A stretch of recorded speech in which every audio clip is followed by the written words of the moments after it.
大家好，欢迎收看《震惊最前线》，无马看中国，我是主持人张宏林。再次感谢大家的收看哦。老实讲，有时候我们比较在许多不同的这些我们讲的在这网络直播的底下，有时候都有一些奇怪的谩骂留言，但我们不是没有批评指教的，我们非常感谢。但大体上，我觉得大家都给很好的建树，甚至提供我们一些建言，那提供我们应该要再访问哪些来宾，我们都收到了，我们也会努力哦。当然，最开心的部分是我们也收到了在美国有一个 EMBA 的一个教授说，他们在讨论有关这些全球化相关的一些议题的时候，他们说包含陈博士哦，包含陈小龙博士，包含其他有些来宾，他们觉得这些内容非常的棒，他们能不能能借我们的这个我们这某一集的一些影片，可以在课堂上播给学生看。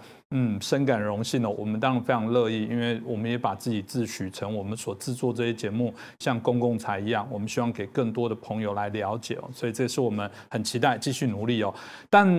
我这种乐观或者这种每次保持笑容的部分真的是对吗？因为最近有一些调查说，明明中国对我们文攻武吓，然后我们看到中共军机不断绕台，一天架次到达20多架军机来扰台哦。但2020的调查里面，台湾有80%的民众认为说，这个共军应该不会来打台湾。到2021年今年调查，还是有60%的民众认为说，应该不可能吧，哈。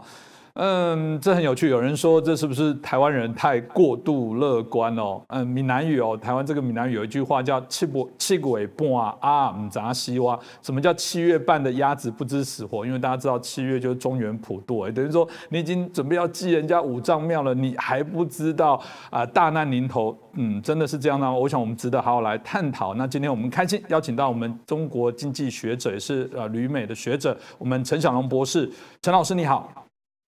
你好，观众朋友们，大家好。是，我想就延续刚刚一开始的问题哦，这个当然很有趣哦。我们看到美国我们看国防部它也有调查了许多的一些报告。大体上，我想台湾从以前到现在，直接的敌人不用讲，就是中共对台湾各式各样的威胁。连美国印太的司令同样他这里提到说，我们台海之间这还是充满了许多的威胁，甚至有预期哦，有可能在6年之内都有可能会产生一些战端。但从我刚刚一开始开场讲的是，台湾人还是保持这么高的一个乐观的态度哦，陈老师你怎么看呢？我觉得这个台湾的乐观的态度呢，也不是没有根据的。我先想从刚才主持人提到国防部的那个最新版的那个4年期国防总检讨，从这个话题讲起，因为它是台湾的中华民国国防部关于当前的两岸局势的一个评估。那么中华民国的国防法第31条规定是，国军必须要在每任总统就职10个月之内提出4年期国防总检讨。那么最新版今年的这个国防总检讨的报告已经送到立法院。那么重点是区域情势、战略指导、建军还有军备筹备，还有就是要因应灰色地带威胁、国际战略合作等等。那么国防部的智库还有国防安全研究院3月20号发布了最新的一期国防安全即时评析，里边提到说，中共政军与作战概念研究所有一位研究员欧锡富撰文做了介绍，就是关于这个4年国防总检讨的介绍。其中呢，我先讲一下现在台海两岸这个最新的情况哈。这个最新的动态有2个，一个是共军的几十架战机不停的在台湾西南海域上空进行战备巡航，而且有的轰炸机还特地飞到台湾东部去。那么这是2021年最大规模的军事活动了，包括像飞机、电子侦察机啊。那么中共的喉舌《环球时报》声称呢，这次演习是要显示共军有能力包围台湾，并且阻止他接受其他国家援军的协助。那么显然的，中共的说法是针对美军还有日军的。那么第2个最新动态就是今年4月上旬，中共出动以辽宁号航空母舰为率领的这个步编队，穿过台湾北部日本那个东北部的那个日本宫古岛，从这个台湾的东部往南进入台湾海域东北海域，然后呢在台湾东部海域活动。那么中共媒体特别强调说，这是要在台湾周边海域进行训练。那么当然，台湾的国防安全是首先就是要考虑国军的备战。那么我刚才提到，最近发布这个最新版的4年期国防总检讨呢，他是承认说台海两岸的军力是有差距的，但不等于说共军犯台就能够得逞。那么刚才提到那位这个国防部国防安全研究院的这个中共政军与作战概念研究所研究员欧锡富呢，他是这样介绍的。他说，国军强调的是发展不对称的战力。那么在这次4年的国防总检讨里头，特地新增加了一个概念，叫做迫使敌犯台失败。这指的是说，国军的防卫固守，它的一部分重点是在于战略持久的目标。那我个人的理解是说，台湾不会因为共军的攻击而马上陷入全面失败。那么在贺阻的部分，国军除了实施多层拦阻，还有联合火力打击，要逐次的削弱敌对的作战力，瓦解他的攻势，以便阻止敌人登岛侵犯，这样来达到迫使敌犯台失败这样一个目标。那么在国军充分备战的状况下，再有美军和日军的协防，就能够在相当程度上大大的遏阻中共的犯台企图。那么就在最近共军这个航母编队在台湾东部训练的这个过程当中，除了国军全程监控以外，美军也派出了马斯廷号驱逐舰实施跟监，一路从台湾东北海边一直跟监到台湾东南的这个菲律宾海的海域。那么我看到台湾的媒体已经有不少媒体做节目的时候谈到这个问题了。那其中有个细节我再说一下，我的判断和他们稍微有点区别。就是美国的海军官网公布了呢，刚才讲这个马斯廷号驱逐舰舰长叫做 Robert Briggs， 还有他的助手副舰长海军中校叫做 Richard Sly， 他们是近距离在目视的观察中共的辽宁号航母。那么这张照片是4月4号拍摄于菲律宾海，当时马斯廷号大概是在1公里的这个近距离上和辽宁号航母这并排航行。那么实际上，我台湾有电视节目的嘉宾，好像张国成先生已经提到，说是好像这个美国马斯廷号已经插到中共航母编队里面去了，等于是说它插在中共航母这个航空母舰和中共的护航驱逐舰中间，和中共的航母并排航行。那么照片上可以看到说，这个辽宁号的舷号还有它的甲板上舰载机都非常清楚。在美国的这个舰长这边呢，舰长是半躺在舰桥上层导航室外面一个甲板上的沙发椅上面，腿呢高高的架在上层甲板的护栏上，是很轻松舒适的在看中共的航母。这个动作表明啊，美军不但是在近距离的跟监中共的航空母舰和它的编队，而且完全不需要进入战斗戒备状态，因为美军有把握可以判断说中共的航母呢是意在威慑，但没有进攻意图或者进攻准备，所以双方不会开火。在某种程度上，这种状态其实就是现在台海地区真实状况的写照。那刚才主持人提到这个台湾的一个民调，是台湾的国际战略学会和台湾的国际研究学会今年3月份共同发的一个民调。这个民调显示，就是主持人介绍的，63.3%的民众认为中共不会攻打台湾。那么这个民调呢，我个人认为是有缺陷的。他把应该提问的问题啊，应该分成2个，他把它混在一起了。这2个问题就是中共想不想攻台和中共会不会攻台，你不能混在一起问的。那么公众对这2个问题的认知其实是有差别的。那如果以为说中共不想攻台，那么中共它出动航母编队到台湾东部摆一个包围台湾的姿态干什么？那就是个明确的武力威慑台湾的动作。但是呢，中共会不会攻台不取决于他想不想，取决于他能不能。我想刚才主持人讲到，台湾多数民众认为中共不会攻台，我觉得这是个对台海危机国际化的一个准确判断。因为这个民调也发现啊，61%的人认为美国会对台湾加以防卫，并且帮忙。那么这是事实，我们在以前节目里多次谈到过。那我感觉说啊，有一个问题是需要说一下，就很多人习惯了这个用几十年一贯制的思维来看台海两岸关系，把中共过去的说法看得很认真，比方讲什么一国两制啊，这个和平统一啊，等等等等。那么其实这种思维的最大缺陷在于，他们完全忽视了台海危机国际化的新背景。我们以前介绍过，中共去年上半年对美国的3项核威胁行动已经点燃了中美冷战，所以对美国来讲，美苏冷战结束30年之后，印太地区的和平局面已经被中共的扩军备战和对外扩张完全打破了。那么在这种情况下，台海危机已经不再是两岸之间的问题，而且也和美国的国家安全利害相关。所以说，从去年下半年开始，美国历史上是第一次和台湾进入了同命共险的一种命运共同体。那么从军事层面来讲的话，就是说，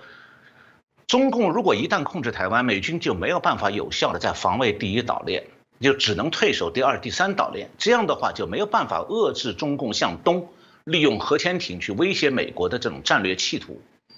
那美军也将因此进入被动防守、四面防堵的那种不利局面。那么从经济层面来讲的话，一旦台湾被中共控制，整个东亚地区都可能陷入中共的军事包围之中，而日本和韩国的国家安全就失去了保障。在经济全球化的格局下，东亚地区如果被中共管控，全球经济都会陷入巨大的危险当中。日本就是因为有远见的看到了这一点了，所以日本的菅义伟首相现在是非常积极的和美国在沟通协作，甚至宣布，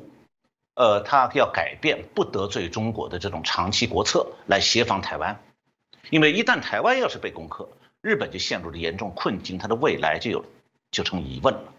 可以讲，日本现在也和台湾、美国一样，成了同命共险的命运共同体。刚刚听到老师提到的部分，的确这个问卷刚刚提到了想不想攻台跟会不会攻台，会不会攻台又取决它能不能攻台。我觉得这很清楚的点出，其实大家要关注的这些内容啊，这也是提醒我觉得台湾的朋友的确要随时的提高警戒啦。那从过往这个中华人民共和国建国以来，事实上发生大大小小这些9次的这些战役，不管是韩战啦、823炮战啦、中印边界珍宝岛，或者是越南，特别是越南有产生无数次的这些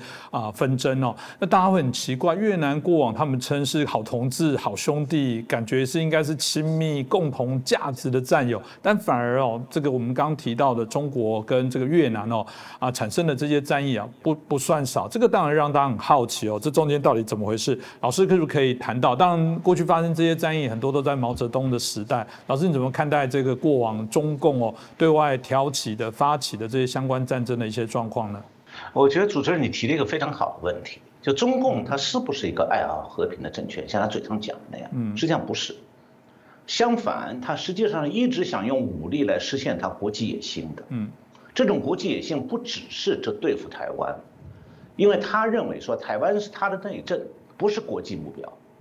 他的国际野心是像苏联那样，把其他国家变成自己的势力范围。这种野心其实是在中共建立政权之前就已经表现出来了，是表现在朝鲜战争上，那么然后又表现在越南战争上，现在又表现在中美冷战上。所以对中共的战争野心一定要有一个全局的历史的深入的了解，这样才能够回过头来判断台湾所面临的中共威胁。那么在这个节目中，我就只挑2场对国际社会来讲很重要的战争来说明一下。第一场就是第一个例子就是中共在朝鲜战争当中的作用。这个在大陆其实已经不是秘密了，但是台湾可能很少有人了解。那就是说，北朝鲜能够发动向南侵略大韩民国的这场朝鲜战争，主力其实是中共的解放军。如果没有中共为北朝鲜提供具有实战经验的步兵主力，北朝鲜根本没有大规模地面战争的作战能力。因为当时北朝鲜的步兵，北朝鲜自己的军队没有实战经历，也没有战术和战斗方面的战场操练。那么中共出动兵到北朝鲜，帮助北朝鲜准备战争，不是国际上讲的1950年韩战爆发，他做这个事是1949年，当时中共还没建国呢。那么这个历史事实的公布呢，和我倒是有一些关系。我的曾经是在美国编辑出版了一个学术杂志，叫做《当代中国研究》的主编。这个杂志呢是在香港印刷，然后送进大陆的上千所大学图书馆，在中国影响很大。那么台湾的政大图书馆也是有的。这个杂志呢是美国国家民主基金会支持，也得到过台湾的帮助。那么2000年年初的时候，当时有一位从原住在广州的牛津大学的一个政治学博士叫徐泽荣，他把他的博士论文改写了以后，给我那个杂志投稿。那么他自己呢，他的家庭背景是，他的父亲是林彪部队的一个高级军官的他是一个高级军官的子弟，所以他通过他父母指辈了解到林彪部队1949年夏天派遣了3个师有2个团的作战部队，全员满装的进入朝鲜，编入北朝鲜部队，占北朝鲜军队的一半，准确讲是46.5%。这3个师的番号是共军的156师、164师和166师。北朝鲜就是靠这些中共军队1年以后发动了朝鲜战争。那么我当时是把徐泽荣这篇稿件修改后刊登发表了，那么在中国引起了冲击，因为完全颠覆了中国和国际社会关于朝鲜战争的认识。一开始大陆的学者是否认这个事实的，后来在互联网上很多人加入讨论，提供了更多的细节，最后呢成为定论。中国有一位以研究朝鲜战争起家的历史学者叫沈志华，在华东师范大学，他也是大体采用了这个说法。所以中共还没有建立政权，就已经为发动朝鲜战争部署兵力了。那么这个徐泽荣后来倒霉了，因为中共的国家安全部以泄露机密为由把他逮捕了，关押了好几年。那么我编的这个《当代中国研究》杂志呢，因为在大陆影响太大，中共的国家安全部2009年也动用他在美国的几个线人把这个杂志破坏了。那么我再讲一下越南战争。毛泽东刚上台的时候，斯大林就给毛泽东划过地盘，告诉他说，朝鲜是斯大林和毛泽东共同来支配。那么越南呢，离苏联远了，苏联对越南不熟，而越共呢，历史上有中共密切，所以呢，印度支那半岛就是越南、柬埔寨、老挝这些地方，划给老毛泽东去经营。那么二战结束的时候，法国恢复了对越南的殖民统治。中共呢，从1950年开始，7月上旬就把中共解放军第2野战军的名将陈根派到越南，以首席军事顾问的身份指挥经过中共整训的越共游击队去打法军。当时为越共打法军、打法国军队，一共提供大量军事援助，有各种枪支11万6千支，各种大炮4630门。还有大批的通讯、工兵器材和粮食、被服、医药等等军需物资。那么中共先后派了防空、工程、铁道、后勤保障等部队，一共23个支队、95个团、83个营，总计32万人进入北越。那么，因为这些人呢是轮换的，其中最多的一年是在北越有17万人。由于中共这样强有力的支持，所以越共把法军击败了，占领了北越。那么，据越共后来的总书记叫李隼，他是这样回忆，他说当时越共想进攻南越，但中共禁止他们对南越的越南进攻。毛泽东越共，越南在相长的一段时间里必须坐等。那么越还想偷偷的发动游击战，这个总书记李隼就到北京去见周恩来和邓小平。那么邓小平告诉他说，你们进攻南方是错误。你们要打只能以1个排以下的规模，那么在中共压力下，越共只好停手。但是呢，毛泽东对越共进攻南方的态度，从1949年到1973年，经历过4个阶段的变化。先是打，后来不许打，再后来又要打，又不让打。中共和越共之所以发生冲突，根源在这4个变上。第一个阶段是中共要越共打法国军队，那么第2个阶段是不许打南越共越南共和国打南越，那么第3个阶段是1958到1969年，毛泽东又坚决的要越共去打美军，反对越共和美军和谈。那么第4个阶段，因为尼克松访问北京了，毛泽东又不许北越再往南打，所以1970年、1973年，北京是要越共和美国和谈。毛泽东第一个阶段支持越共打法军呢，主要目的是，因为他想把他的后院，把北越南这个中共的后院变成红色政权。那么第二个阶段不许打是有3个原因，第一个就是苏联压力，因为斯大林去世以后，苏联提出了和平的外交政策。那么第二个原因是，这个中共内部有压力，因为中共打完朝鲜战争以后一无所得，损失产业，然后北朝鲜事后还把亲北京的朝鲜的共产党内部的高级干部全部整治掉了，有抓的有杀的。那么加上1953年苏联向中共提供的经济技术援助，中共的国家战略方针调整，要多搞经济建设，那么在中共高层务实派占上风。那么第3个原因就是美国的压力，因为朝鲜战争停止以后，美国在亚洲的军事重心南移了，中共如果在越南对美作战，会有各种不利因素，所以毛泽东就要求这个要东南亚地区要和平，来换取缓解和美国的关系。那么第3阶段，毛泽东突然又要打了，原因在于他个人有一个盘算，因为这时候斯大林死了，毛泽东想当国际共产党国家的精神领袖，要证明他那个武装夺取政权的战略可以压倒莫斯科。所以苏共是提出来要和平不要战争的国家战略，毛泽东就偏要制造代理人战争。这样的话，印度支那半岛就被毛泽东变成了第2个朝鲜半岛。那么为了这个政治选择，毛泽东是在中国经济十分困难的时候，一面对苏联备战，一面倾尽国力发动对越南战争。这场战争是中共发动的，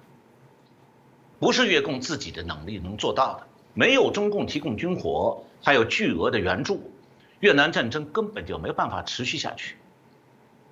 那么1968年的时候，北越投入大部分主力部队到了南越，然后被美军打垮了。当时越共呢是想和美国赶快在巴黎和谈。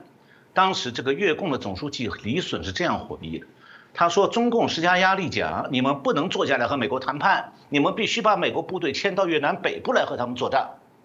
然后1964年7月，毛泽东对越南驻北京大使说，如果美国人轰炸越南北方或者越南北方登陆，我们就要打了，我们的军队想打仗了，我们去你们那里跨一步就到了。这是第3个阶段，毛泽东一定要打。可是第4个阶段，毛泽东又想和美国谈恋爱，为了这个原因，他又要越共不许打，要逼着越共和美国谈判。那么毛泽东玩越南战争这一手，是把美国和苏联拉进了一场代理人战争，把印度支那半岛变成另外一个朝鲜半岛。美军是中共发动越南战争之后才被动介入的。1964年12月，中共和越共签订了一个军事协议，中共派遣了30万军队，包括5个步兵师和5个高炮师，开赴北越，然后让北越军队去南越对美国作战。那么在南越的美军地面部队，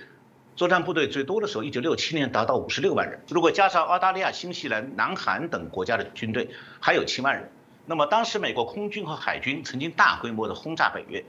1965年2月到1968年11月，美国对北越空袭了11万次，投炸弹258万吨，平均每平方公里落弹是16万吨。北越为什么没有垮？因为北越在军火粮草方面完全由中共全力供应。而北越的防空实际上是中共和苏联承担。那么据中共官方数据，中共为越南战争向越南无偿提供了巨额的武器装备和作战物资。中共统计是飞机179架，舰船145艘，坦克、装甲车、履带牵引车1000辆，汽车16000辆，火炮37000门，枪支216万支，炮弹13亿发，压缩干粮副食品15万吨。还有大量的工兵、通讯兵、防化器材装备零件和军需被服等等，总价值达到200亿美金。那么这2场战争，就是朝鲜战争和越南战争，都说明同一个问题，就中共从来是一个好战政权，那么他的国民也是他的炮灰。那么中共是为了达到政治目的，是不惜倾尽家底，也要打仗。那么毛泽东挑起越南战争，本来是为了向苏联挑战，证明他那个武装革命解放是全世界，是国际共产党国家唯一的正宗。那么最后的结果是，毛泽东在越南战场对美军开战以后，又和美国谈上恋爱，和苏联翻脸了。结果呢，他这个世界革命这套说法就成了国际共产党国家的笑柄。那么在许多国家左派的心目当中，毛泽东从世界革命的大英雄变成大叛徒。那么中国的民众是牺牲了自己的生活，为越南提供巨额援助，最后越南和中共反而成了冤家。对中共来讲，越共就是他手中的木偶，要放出去就放，要收回来就收。那么越共头子的心思呢，和当时被斯大林打压的毛泽东是一样的。所以越共后来不但没有因为中共这样子援助他们占领南越去感谢中共，相反，他们对中共让他们当炮灰去打美军，又掉过头来和美军勾结，充满了恨意。所以越共后来就和中共翻脸。1979年，中共和越共又打了一仗。是，刚刚听的老师讲，我想大家可以对这一段历史的部分更为了解哦。谈历史的部分，其实美中关系到现在，当然大家认为是一个最紧绷的时刻，很多人就担心这个两大也是拥有核武的国家，会不会因为这样启动核子战争啊？当许多的评论都说这样的状况稍微较少了，大家还是会有一些克制哦。但回到历史上的部分哦，除了我们看到美国对日本这个丢了2颗原子弹，引起许多的一些讨论，大家在谈说。那美国在这跟中共这个拉拔的过程当中，难道没有这个一度想要对中国来动用核子武器吗？那当然，台湾最鲜明的部分，之前在1958年的823炮战就有人耳闻说美国有可能会采取这样的一个行动，当然最后没有。老师，你怎么看待这一段的一些故事跟历史呢？关于现在这个中美冷战，中共会不会动用核武器呢？现在各种说法的人都有，但我想说，首先说明一点，就是中共的核武器不是用来对付台湾的，是对付美国的。那么实际上呢，只有美军是真正清楚中共会不会动用核武器的，其他局外人说的话其实都不算数的。那我以前在节目里介绍过，今年2月3号，美军的战略司令部司令 Charles Richard 在美国海军的这个权威杂志叫 Proceedings 今年的2月号上发表文章，他是呼吁美国军方和美国联邦政府的领导人要设法阻吓中共咄咄逼人的行动，包括正视核战争的现实可能性。他表示说，美国与中国爆发核战争存在真实可能，中国已开始以冷战高峰期以来从未见过的方式积极挑战国际规范。那么这位 Richard 将军认为呢，如果美国官员放任不管，中国最近的行动将增加大国危机或者冲突的危险。那我需要介绍一下美国这个战略司令部是做什么的，才知道为什么他的话是权威的。美国的战略司令部是负责冷战状态下对敌国实行核威慑的机构，它是美军的一体化司令部，又叫做联合作战司令部的其中的一个。它的具体任务是负责空间作战、信息作战、导弹防御、情报侦察监视、全球打击、战略威慑和大规模杀伤性武器的这些领域。那这个战略司令部是1992年成立的，就美苏冷战结束以后成立的，它继承了原来的战略空军司令部。那然后2002年又合并了美国的太空司令部。那么这个 Charles Richard 上将呢，是这个战略司令部的指挥官，他下面也兼下面4个军区的指挥官。那么他的机构是整合和协调指挥和控制能力，为总统、国防部长提供最准确和及时的信息。那么由于他的机构是在美国的，把这个美国传统的核指挥，还有核武器管控，还有空间任务、全球打击、全球导弹防御、全球的指挥系统、控制系统、通信、电脑情报、监视和侦察都结合在一起。所以关于中共是不是会动用核武器，民主国家里谁也没有可能比他获得更多更准确的资讯，就是说全世界没有哪一个国家的政府首脑比他了解更多，包括拜登。所以也只有这位上将，他知道如果中共可能动用核武器，美国要如何防范。那么现在是他发出了这样的警告，可见情势不容乐观。这也是我为什么一再强调说中美冷战不是儿戏，也不是文人学者凭自以为是就可以妄作判断的。那么我看到4月12号，法国国际广播电台报道引述了法国的国际关系研究所一位专家叫Corentin Brousseline， Brousseline， 他是这样说的，他说此前世界局势与目前不同，当时中国还没有展现其野心。那么此后，世界大国和地区大国之间的竞争日益加剧，包括核武器国家之间的冲突风险呢已经重新出现。那么讲到中美冷战状态下核武器的使用，那美国是不会主动对中共发动核攻击的，但是中共不会对。美国呢是不会对中共这核潜艇反复的试图进入中太平洋，用核导弹威胁美国这个战略熟视无睹，所以美军是一定要采取防范监控措施的。那么这些监控措施就必然会引起中美两国海军的潜艇还有反潜飞机的反复较量。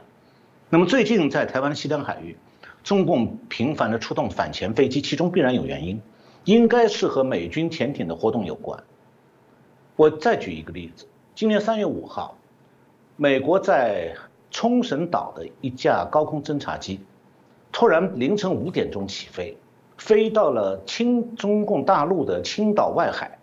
在那里空中盘旋了6个小时。这个飞机的功能特别的叫做导弹监测飞机，就是说它是来查中共核潜艇经过那里的时候有没有发射核导弹的准备。那么说明什么？说明美国对中共用核潜艇发射核导弹的可能性是24小时每1秒钟都在监控当中。中共一有活动，它马上就会飞机到这，还有卫星开始监控。所以现在呢，应该讲，中美双方都不愿意泄露关于在这个台湾西南海域水底下双方潜艇的水下的对峙，都是军事机密，不愿意讲，所以我们只能静观待变。那么我们都知道，以前我在节目里讲过，冷战状态下，美苏两国有一个共识，就是不能轻易使用核武器。原因就是说，双方都是有弹道导弹核潜艇作为2次核打击的报复手段的，所以首先发动核攻击的一方一定会遭到对方的核反击，必然会亡国。刚才主持人提到了美国2战前结束之前在日本投放2次原子弹，然后呢1958年金门823炮战的时候也有过对中共动用核武器念头，这都是事实。那我看到《中国时报》去年10月1号刊登过一篇相关分析，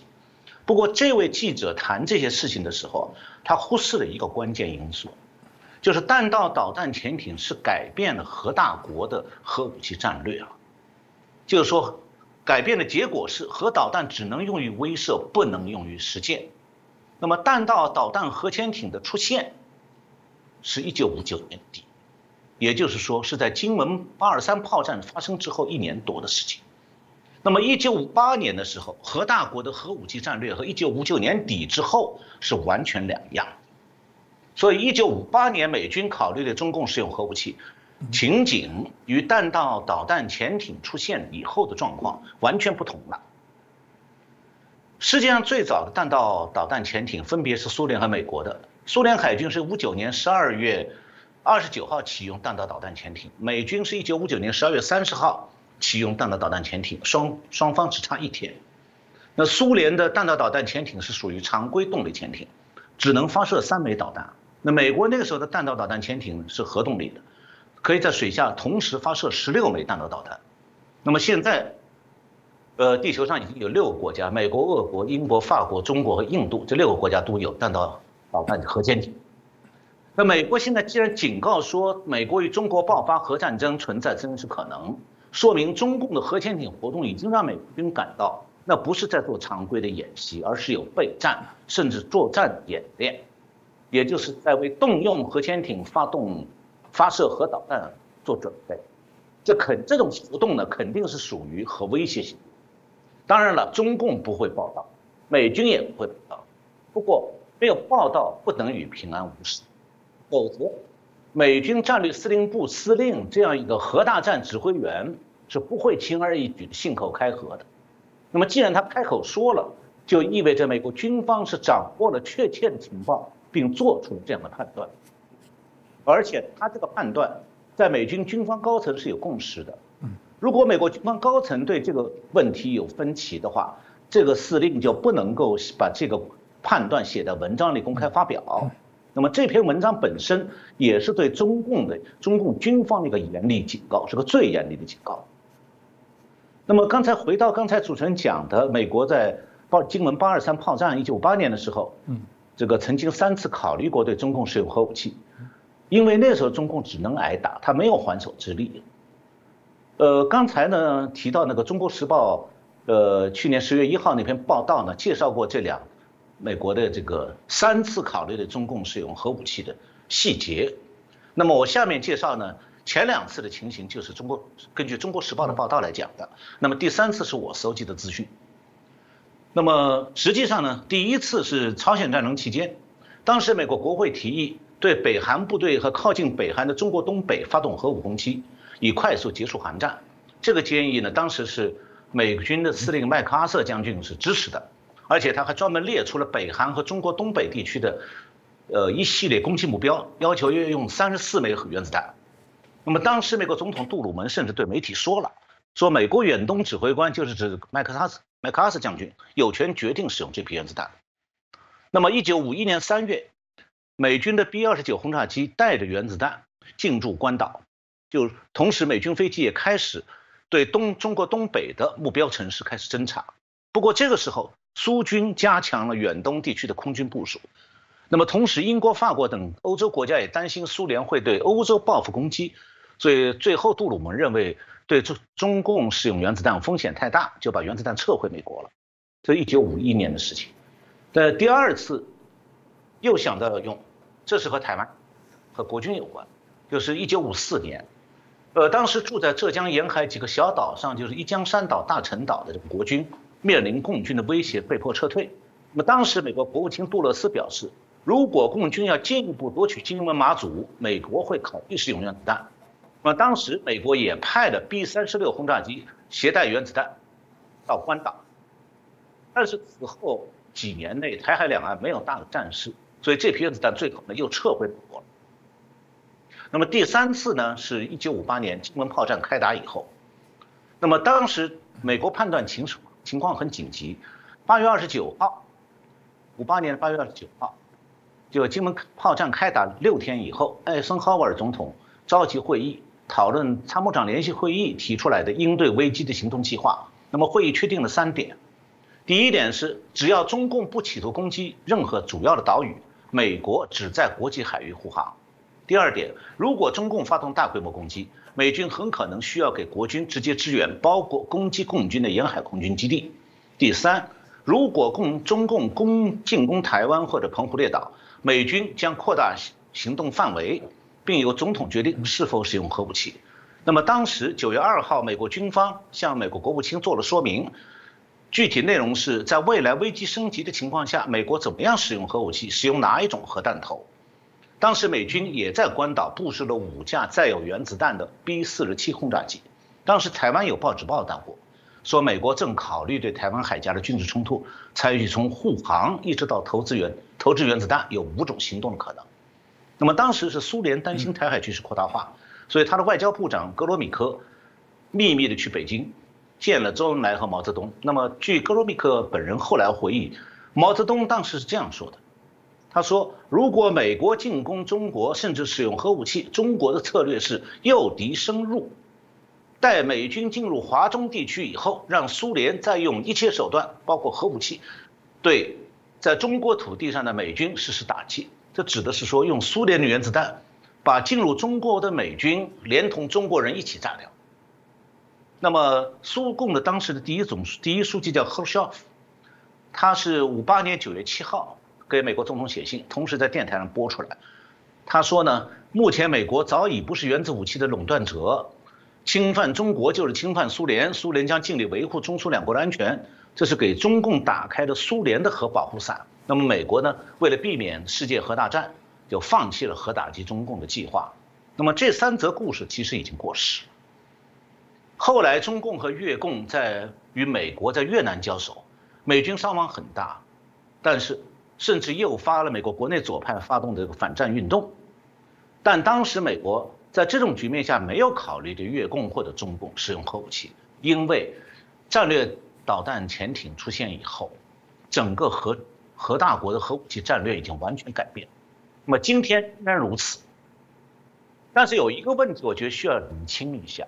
不能把今天西方国家的核武器战略和共产党政权的核武器战略混为一谈。因为美国不管是出于军事上考量还是人道上考量，都不会首先使用核武器。但是如果把极权主义的中共政权想象成美国一样，就是自欺欺人了。中共的称霸野心让他不惜用国人做炮灰，他也不在乎牺牲其他国家民众的生命。那么我再举的朝鲜战争和越南战争例子，为什么讲那么细，就是说明中共不在乎朝鲜人、越南人死多少。毛泽东想和美国打仗，他就要把朝鲜人、越南人的命送掉。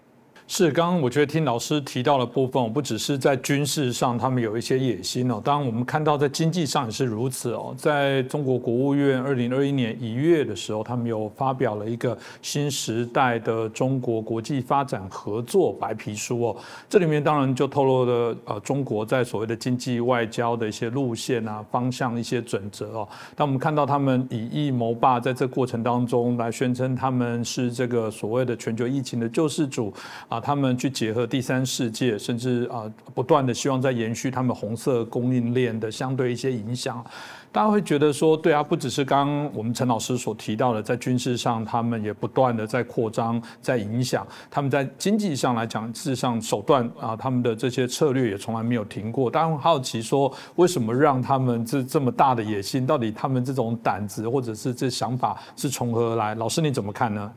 我觉得回答这个主持人这个问题啊，我用一个共产党高级领导人的回忆来解释呢，比较有说服力一点。就是我用苏共原总书记赫鲁晓夫他下台以后秘密撰写的回忆录，用他的话来介绍中共的国际野心。因为他和中共头目同属是马克思主义者，彼此更容易相互了解，比我们特别是台湾观众了解中共要深刻得多。那么他在回忆录是这样讲的，他说关于毛泽东，这下面引用都是原话。关于毛泽东有一点我能肯定，至少在我认识他的时候，他爆发出一种急不可待地要统治世界的愿望。他的计划首先是统治亚洲，然后是别的国家。他的沙文主义和骄傲自大使我打了寒颤。我记得有一次在北京，我和毛泽东穿着游泳裤躺在游泳池边上讨论战争与和平问题。毛泽东问我，如果我们比较一下资本主义世界和社会主义世界的军事实力，你能看到我们显然比我们的敌人强。你想，中国、苏联和其他社会主义国家加在一起能动员多少个师啊？我跟他说，这种想法现在过时了，你再也不能根据哪一方的人多来计算力量大小了。以前是用拳头和刺刀解决战争的时候，谁的人多刺刀多，结果的确不一样。后来出现了机关枪，兵力多一方就不一定能占上风。那么现在有了原子弹，双方部队的数目和这个对真正的力量对比和战争的结果没有意义了。哪一方的部队越多，他的炮灰越多。那毛泽东回答说，你们只要挑动美国人动武就行了，你们需要用多少个师来打垮他们，我会给你们多少个师，100个、200个、1000个都行。那赫鲁晓夫说，我竭力向他说明，只要1、2枚导弹就能把中国全部的师都炸成粉末。但是赫鲁晓夫说，我的争辩他连听都不听，而且显然认为我是胆小鬼。那么毛泽东和苏共第一书记的谈话可以证明2点。第一点，毛泽东对国人所说的要打大仗的话，不是忽悠民众的大话空话，而是他的真实想法。第二，毛泽东对核大战、对国人的生命是完全蔑视的，甚至有点迫不及待地追求核大战。那么今天中美冷战的爆发，在相当程度上是毛泽东的阴魂在中共领导人和中共军方高级将领身上作怪的结果。为什么中共天生爱打仗？因为中共的国际野心呢，当然是其中一个主要原因。中共奉行的所谓“没有永远的朋友，只有永远的利益”这个信条，从来是把自己的利益置于国家之间的关系之上的。他的野心会驱使他说，因为他国家利益追求起来没有边呐，他的野心会驱使他为了自己想要的利益和其他国家发生摩擦乃至战争。他不怕战争，因为他中国大陆的人死了，中共政权不会垮的。那么中共建政70多年了，备战就像打仗，就像空中的巨大阴影，不定期的就笼罩在中国大陆人头上。1950年是韩战爆发，中共上百万军队被送上战场，以后平静了10年不到，又开始了越南战争，然后又是中共和苏联发生武装冲突。那美国把中共救了以后，在美国的核保护伞下，中共平静了10年，然后1979年又爆发了中共和越共的战争，以后是中共改革开放了，也就是2代人的成长时间。现在中美冷战又被中共点燃了，扩军备战再度成为中共的口号。所以对中共来讲，和平只是他对外挑衅的一个准备阶段，而备战打仗是迟早会降临的。是，刚刚我想听到老师的这个介绍，我们大概更清楚知道中国在经济透过经济的这些支撑哦，在对于国际上对于军事的部分的扩张，其实这一路的这些野心哦看得出来。那最后当然请教老师啊，当然中国的崛起刚刚提到的一直是大家讨论的问题，从刚刚前面所看到，你不能不承认它在某些军事在经济上，它过去这累积的部分来讲，都一定对国际的一些影响。台湾我想深受其害，所以从这来讲，你觉得这个中国的崛起，现在大家终于在这几年有一点点在欧美国家，终于有一些人哦，我讲陈老师是苦口婆心，是最多年不断的，你看刚刚提到您很早就要做中国的研究，在告诉许多的人哦，但从现在您所知道的，大家现在到底怎么看中国的崛起？不管是对台湾来讲是福是祸，您怎么看呢？我觉得这个我在正经最前线做节目，谈的内容很多方面都涉到这个。就中共这个崛起这个后果，那么中共向全世界现在摆出一副已经崛起的姿态来，那这种姿态对台湾意味着什么？到底是祸还是福？那不同的人可能会有不同答案。比方讲，台商可能就算的是他赚钱，但是我想啊，台商多半不打算在永久移民到大陆，做一个不能离开大陆的中共顺民。那么台湾仍然是他们的心系所在。那么今天呢，我不准备用自己的话来回答这个问题，而是引用最新的外媒几个相关的报道来回答这个问题。那么首先就是，4月13号，法国国际广播电台有一篇报道分析说，北京方面已经结束几十年来不挑战美国全球领袖地位的做法，在台湾问题上没有任何妥协退让的余地。那么法国国际广播电台呢是引用《华尔街日报》稍早前一篇报道。说美国与中国的关系现在如同雷区，遍布着可能爆炸的问题，而最大的一个风险是一个微妙的问题，就是中共过高的估计了美国实力下降的程度，并据此采取行动的威胁。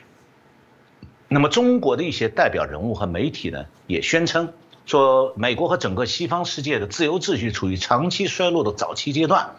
那如果中国对此深信不疑，有恃无恐的中国领导层就可能会越界，变得过度的挑衅，并迫使美国做出强有力的反应。那么这个风险出现在很多领域了，在南海，在台海，在中共对外的商贸往来，在香港都已经看到了。然后呢，我再介绍一下美国之音4月13号对来自宾夕法尼亚州的美国共和党联邦众议员 Scott Perry 的一个采访。那么之所以介绍他的采访呢，是因为他是美国众议院外交事务委员会的成员。最近他在美国国会提了一个法案，就是台湾 Plus Act， 台湾加法案。这个法案是支持将台湾列入北约，加上北约就是那个 NATO， 北约的成员国再加上5个其他国家，其中包括台湾。所以他应该属于这个美国国会议员当中的友台人士。他对当前台海局势和美中关系的看法呢，我觉得值得台湾的观众朋友们了解一下。那么下面我主要引用他的话。那个佩里众议员他表示说，他提出来台湾 Plus Act 这个法案，他说我想要做的是确保中国共产党台湾和全世界都知道，我们支持台湾，我们想给总统在军事上支持台湾的弹性，透过缩短时间表的要求、减少报告的要求，或者减少请求额外军事资源所需的要求等等。现在的门槛算是蛮低的，但如果总统想要从军事设备方面提供台湾协助，总统必须先透过国会。如果台湾想要向美国买军事设备，必须经过特定的标准。那么总统必须先到国会，那就会有时间上的延迟，需要花时间沟通。在那段时间里，中共就有可能对台湾采取行动。我们不希望那样的事情发生，我们希望总统能有立即的弹性协助台湾。那么他在访谈中谈到，最近有很多关于海峡两岸军事冲突的可能性还有可能情况的讨论。像我们在节目里也介绍过的，就是美军印太司令部司令 Davidson 上将最近说，台湾可能在6年内面临中共的军事攻击。那佩利众议员是这样认为的，他说，各界对于中国共产党的军事行动何时会对台湾采取行动有不同看法，但无需争议的是，中共对台湾的好战行动和其他行为，还有毫无疑问的是，如果中共认为机会之窗来了，无论他们采取什么压迫行动都不会遭到强烈反对，那么他们就会利用机会。我们最近在香港已经看到这一点，因此我们希望有所准备，我们希望释放信号，我们与我们的盟友台湾站在一起，我们准备为此做点什么。然后他又强调，美台关系对美国的和自由世界至关重要，基于许多理由，当然包括航行自由、台湾海峡自由开放的航道，但不仅于此，还有我们与台湾和邻近的其他美国盟友的关系，乃至美国在全球的盟友。大家都必须知道，当美国说他们会与你同在的时候，他们就真的会与你同在，他们是可靠。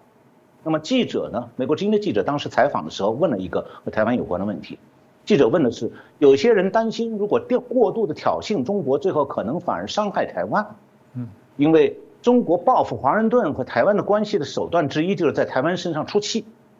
那么记者问他这个 Perry 众议员说，你对这个有看法？在捍卫台湾上，美国有多坚定？Perry 众议员是这样回答的，他说我们透过采取行动，大家将会知道美国对此有多坚定。我们有许多行动可以采取，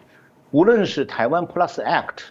还是太平洋威慑协议，我们有很多机会向台湾人民、自由的政府和自由的台湾人民展示我们与他们一起团结一致的决心。我们绝对应该要这样做。至于有关挑衅中国的问题，总会有一些辩护者说，我们需要使用战略耐心作为政策、作为战略和作为手段，但是这种方法从来没有奏效过。我的意思是说，你没办法给我举出一个这种方法能够有效的、曾经有用的例子。如果你只是拒绝承认和回应好战国家的所作所为，那就是在鼓励好战国家。你的确息和沉默就是挑衅，你会促使他们更多的行动。他们看到的是软弱，是无所作为。所以不仅是西方那些辩护者主张克制，中共和他们的宣传也说美国应该要克制。那中共当然希望我们克制自己，这样他才能够继续去做他们想做的事。那么对那些主张采取那种政策立场的人，无论美国做什么，中国都还会指责我们的。那无论我们是做出回应、采取主动还是保持耐心，当中国压迫其邻国的时候，包括台湾，都没有好处。允许一个压迫政权、独裁和犯罪组织为所欲为，永远没有任何好处。你可能以为你会争取些时间，希望鳄鱼最后才吃掉你，但是如果你继续喂它，鳄鱼还是迟早会吃掉你。你早点意识到这一点，然后采取行动，对你之后才会更有利。我就讲到这里。是，我想老师刚刚所介绍的部分，我想非常的清楚哦。这个不用讲，这个不只是对台湾的祸，中国的崛起显然也对全世界造成了非常大的一些影响。这也是我们现在看起来欧美各国逐渐许多政治人物慢慢崛起了，但我用慢慢就是我们还要再加油。其实也真的很谢谢许多我们的老师哦，像陈小龙博士，包含我们许多的来宾，包含我想在各个不同领域都努力的希望来把中共对世界所造成一些威胁、不良善的这些政权来做改变。我们再强调，没有要推翻中国，我觉得这尊重中国整个国家的发展。我们只认为现在在统治中国的中共用一些不良善的方法，它产生了非常多影响。这是为什么我也要在这边主持，因为我深信要让中国威胁减少的部分，不是消灭中国，是让中国民主化。就是这样子哦，这是我们的价值哦，所以我想我们也自诩我们自己节目能更多的呈现真实的部分，这是我想我或者我们的来宾、我们的团队所的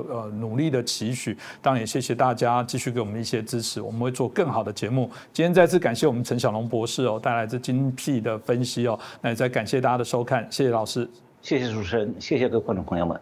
我们下期再见。